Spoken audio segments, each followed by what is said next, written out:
سورہ صافات کی آیت نمبر 139. سورہ صافات کا یہ 5واں رکوع ہے اور 23ویں پارے کا 9واں رکوع. وَإِنَّ يُونُسَ لَمِنَ الْمُرْسَلِينَ، اور بے شک حضرت یونس علیہ السلام ضرور رسولوں میں سے ہیں.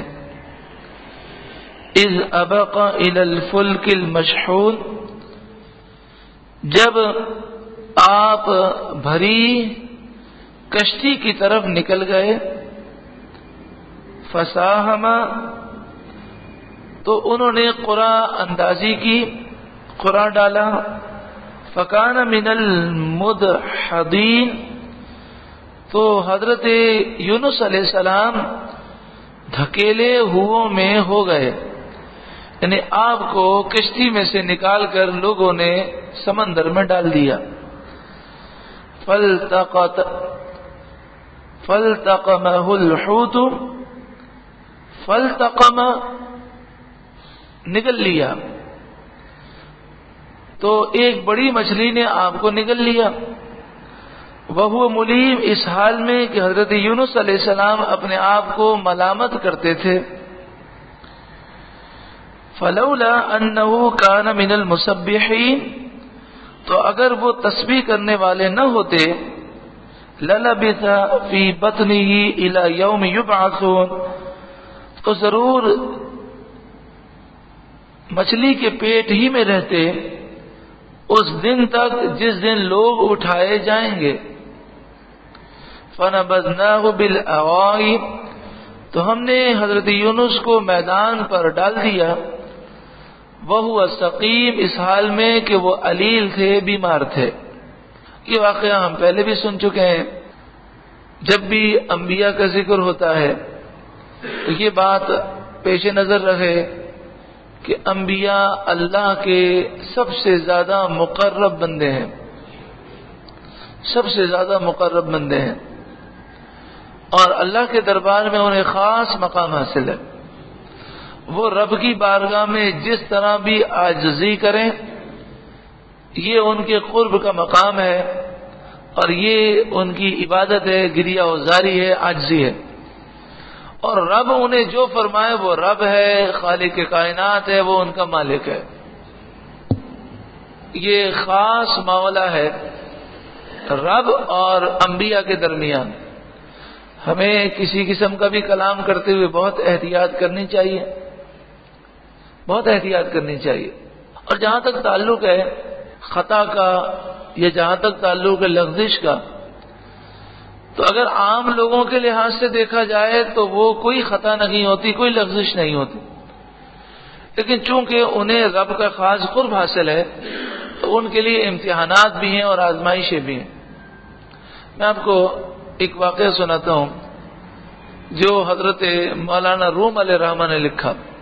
اس واقعے سے آپ اندازہ کیجئے کہ اللہ والوں کا جو مقام ہوتا ہے اس مقام کو سمجھنا کتنا مشکل ہے. ایک بزرگ تھے حضرت مولانا روم علیہ رحمہ، لکھتے ہیں کہ وہ جنگل میں رہتے تھے اور جنگل ہی میں اللہ کی عبادت کرتے تھے. کوئی رشتہ دار وغیرہ تھے نہیں، کوئی ذمہ داری تھی نہیں، اور جنگل کے اندر جو پھل وغیرہ تھے اسی سے گزارا کرتے تھے. ایک دن انہوں نے اللہ کی بارگاہ میں یہ عہد کر لیا کہ اے اللہ، میں تجھ پر بھروسہ کروں گا اور میں خود درخت پر چڑھ کر کوئی پھل توڑوں گا نہیں، کہ جب میں تیری عبادت میں لگا ہوا ہوں تو تو مجھے کھلائے گا، اور کسی سے کہوں گا بھی نہیں کہ مجھے پھل توڑ کے دو. جو پھل زمین پر خود بخود گریں گے اسے میں اٹھا کر جو ہے کھا لوں گا. اب جہاں پر پھلوں کے درخت بہت زیادہ ہوں تو وہاں تو پھل گرتے ہی رہتے ہیں. کئی سالوں تک آپ کو یہی معمول تھا کہ آپ زمین پہ گرے ہوئے پھل کھا لیتے تھے اور چڑھتے نہیں. اللہ تعالیٰ نے آپ کو آزمایا، آپ کا امتحان لیا. 4 یا 5 دن ہو گئے کوئی پھل زمین پہ نہیں گرتا تھا. بھوک سے بےتاب ہو گئے. پھر ہوا کے جھونکے چلنے لگے لیکن کوئی پھل گرتا نہیں تھا. تو آخر کار وہ مجبور ہو گئے اور درخت کے اوپر چڑھ گئے. انہوں نے پھل توڑ لیا. جیسے ہی پھل توڑا تو ان کا امتحان آ گیا. ان پر عتاب ہو گیا۔ عتاب سے مراد غضب نہیں ہے، بلکہ عتاب سے مراد ہے محبوب اور محب کے درمیان جو خاص معاملات ہیں وہ نازل ہوئے۔ اس جنگل میں ڈاکو ہوتے تھے اور بادشاہ اس سے بڑا تنگ تھا، تو بادشاہ نے چاروں طرف سے جنگل کو یعنی گھیرنے کا حکم دیا، فوج آ گئی اور سارے ڈاکو پکڑے گئے۔ آپ جنگل میں بیٹھے ہوئے تھے، اللہ کی عبادت کر رہے تھے، تو فوجیوں نے یہ سمجھا کہ یہ بھی ڈاکوؤں کے ساتھی ہیں کہ جنگل میں اکیلے کیا کر رہے ہیں، تو انہیں پکڑ کر لے گئے۔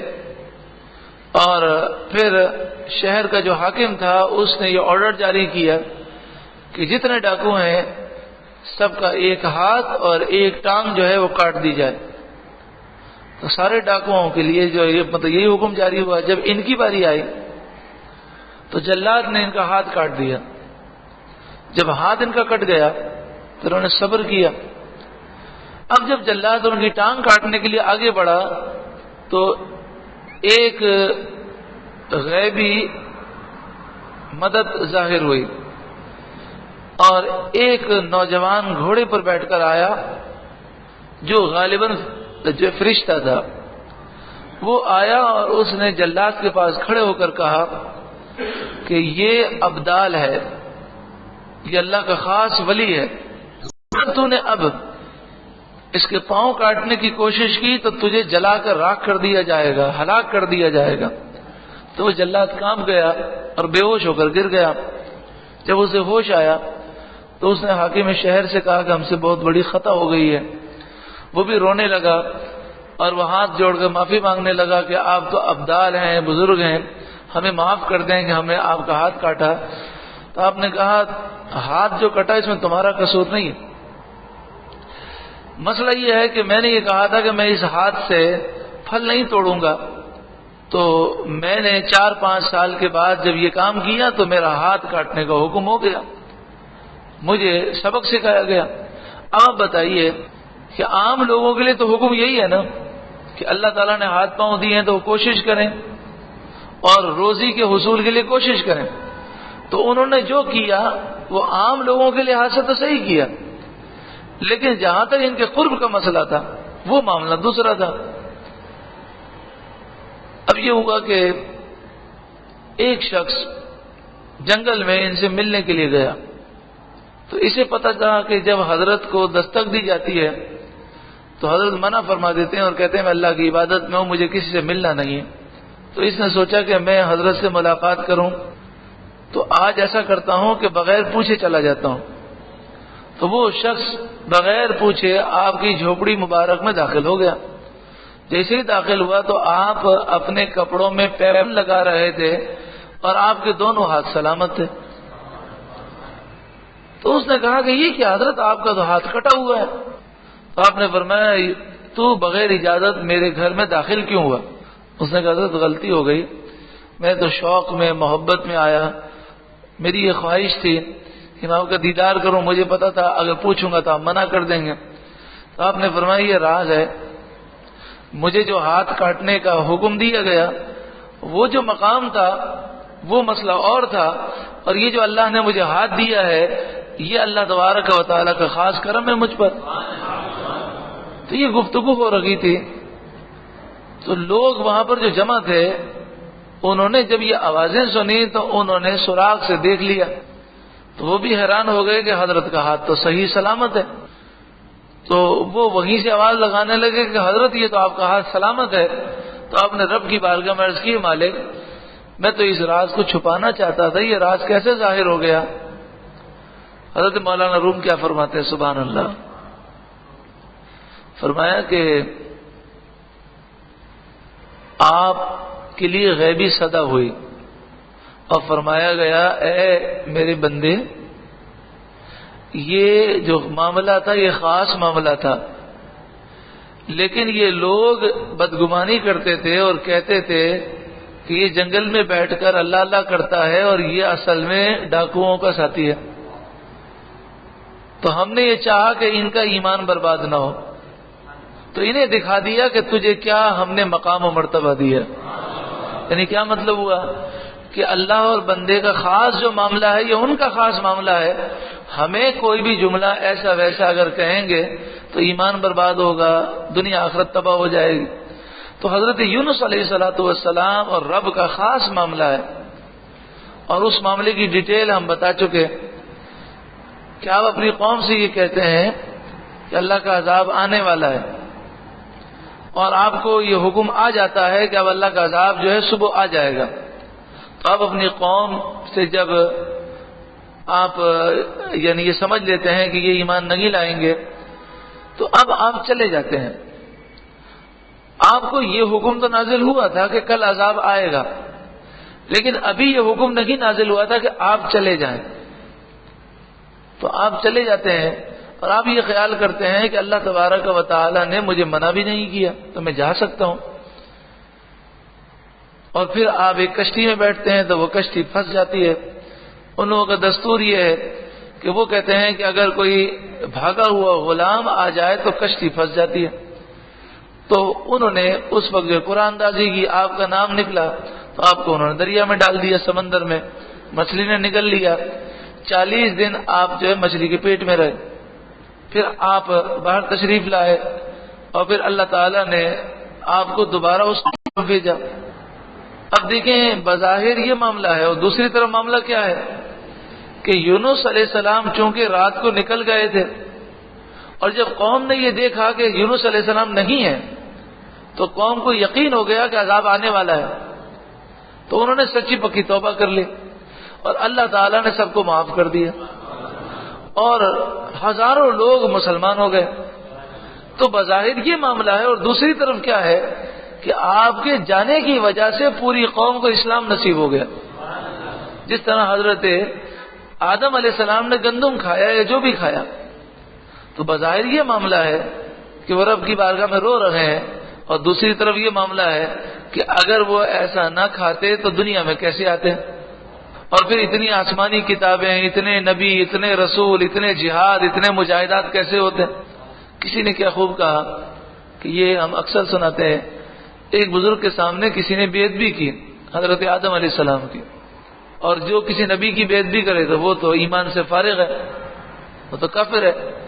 تو اس نے آدم علیہ السلام کی بے ادبی کی اور کہا کہ آدم علیہ السلام کو گندم کھانے کی ضرورت کیا تھی. تو بھئی اللہ کے نیک بندوں پر اعتراض کرنے والے ہم کون ہوتے ہیں. تو ان بزرگ نے پھر ایسا ہی جواب دیا, فرمایا تمہارے لیے گندم کھایا تھا, تمہارے لیے کھایا تھا, کیونکہ تم ان کی پشت میں تھے اور جنت میں تم رہنے کے قابل نہیں تھے, تو اس لیے دنیا میں آئے تاکہ تم یہاں نکل جاؤ, پھر تم جہنم میں جاؤ, اور پھر جنتی دوبارہ جنت میں جائیں. تو پشت کے اندر جو جہنمی تھے ان کو جہنم میں ڈالنے کے لیے دنیا میں آئے تھے. تو کیسا جواب ہے, ایسے لوگوں کو پھر ایسے ہی جواب دیا جائے. وَأَنبَتْنَا عَلَيْهِ شَجَرَةً مِّن يَقْطِينٍ, اور ہم نے اس پر یقطین, یقطین یعنی کدو شریف, لوکی, ہم نے لوکی کا درخت اگایا. لوکی کی بیل ہوتی ہے, لیکن حضرت یونس علیہ الصلوۃ والسلام کے لیے درخت پیدا ہوا, اور اس کے پتے بہت بڑے بڑے تھے. اور یہ لوکی کے جو پتے ہیں ان کے متعلق بعض علماء یہ فرماتے ہیں کہ اس کے قریب مکھیاں نہیں آتی. تو حضرت یونس علیہ الصلوۃ والسلام کی کھال مبارک وہ بالکل نرم ہو چکی تھی, اس پر بال بھی نہیں تھے, تو اس لیے مکھیاں نہ آئیں اور وہ آپ کو تکلیف نہ دیں, اس لیے آپ کو کدو کے درخت کے نیچے رکھا گیا. ایک بکری آتی تھی, وہ اپنا تھن آپ کے منہ میں دیتی اور آپ اس کا دودھ پیتے. اس کے تحت بعض علماء نے یہ لکھا کہ کدو, آپ کمزور تھے نا, تو فرمایا کدو اور بکری کا دودھ یہ دونوں چیزیں انسان کو طاقت بہت مہیا کرتی ہیں. بکری کا دودھ تو خیر یہ تو آج کل میسر ہی نہیں, اور کدو جو ہے وہ استعمال کم ہے.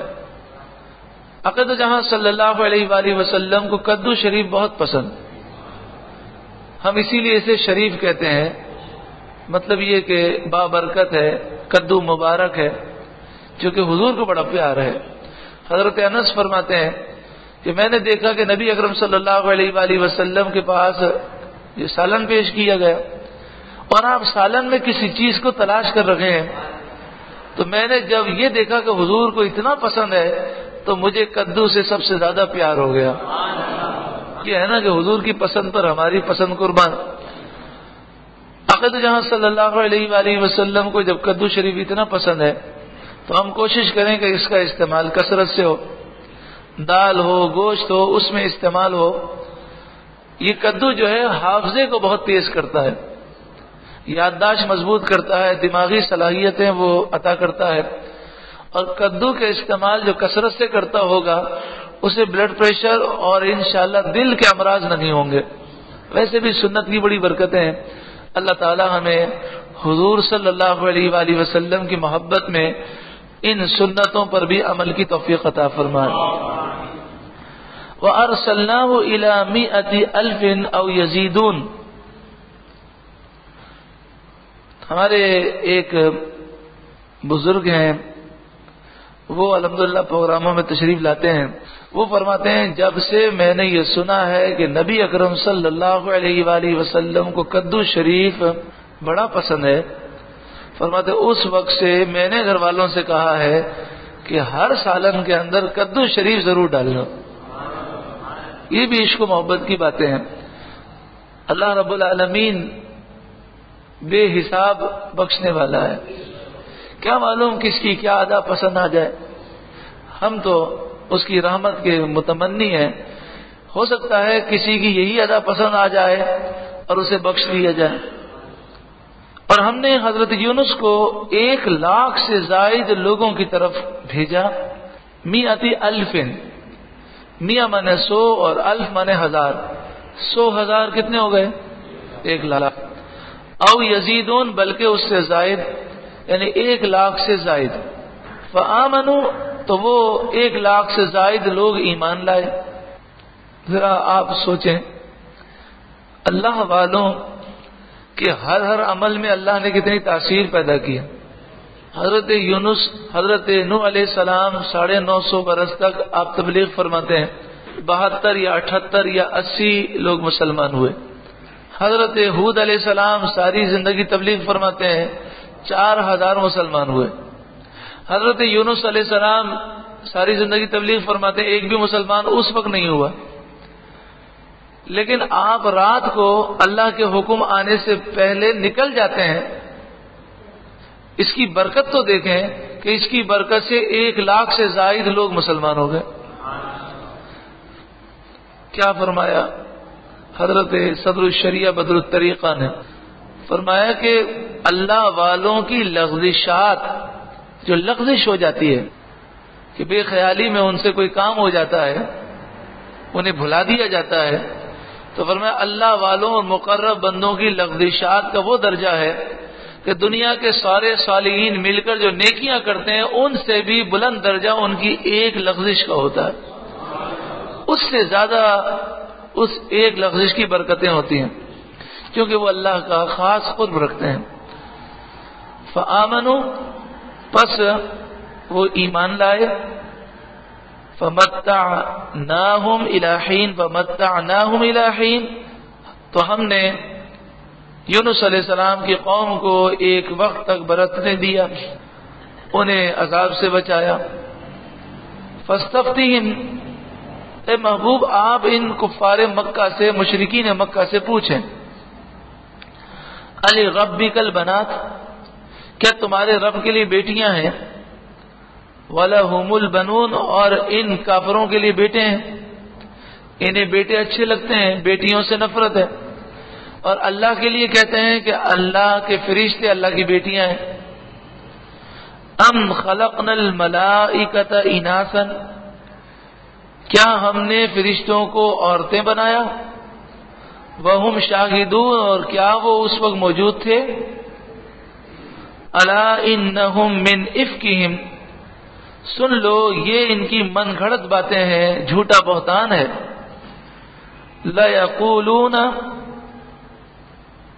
ضرور وہ کہتے ہیں ولد اللہ، اللہ نے اولاد رکھی، اللہ کی اولاد ہے، وَإِنَّهُمْ لَكَاذِبُونَ، بے شک وہ ضرور جھوٹے ہیں۔ اصطفى البنات علی البنین، کیا اللہ نے بیٹے چھوڑ کر بیٹیاں پسند کی؟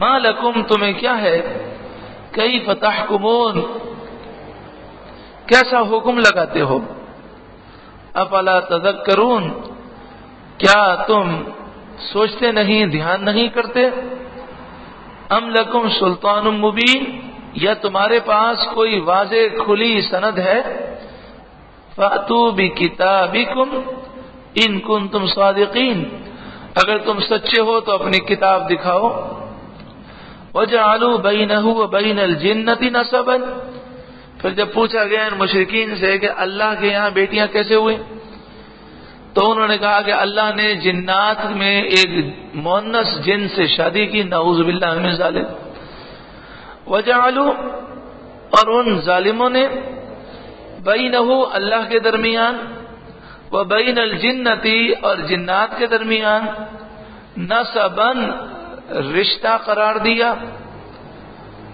وَلَقَدْ عَلِمَتِ الْجِنَّةُ، حالانکہ بے شک تمام جنات یہ جانتے ہیں، اِنَّهُمْ لَمُحْضَرُونَ، بے شک وہ اللہ کے حضور حاضر کیے جائیں گے، سبحان اللہ عما یصفون، اللہ کو پاکی ہے ان تمام باتوں سے، الا عباد اللہ المخلصین، مگر جو اللہ کے چنے ہوئے بندے ہیں وہ ایسی باتیں کبھی نہیں کہتے، فَإِنَّكُمْ وَمَا تَعْبُدُونَ،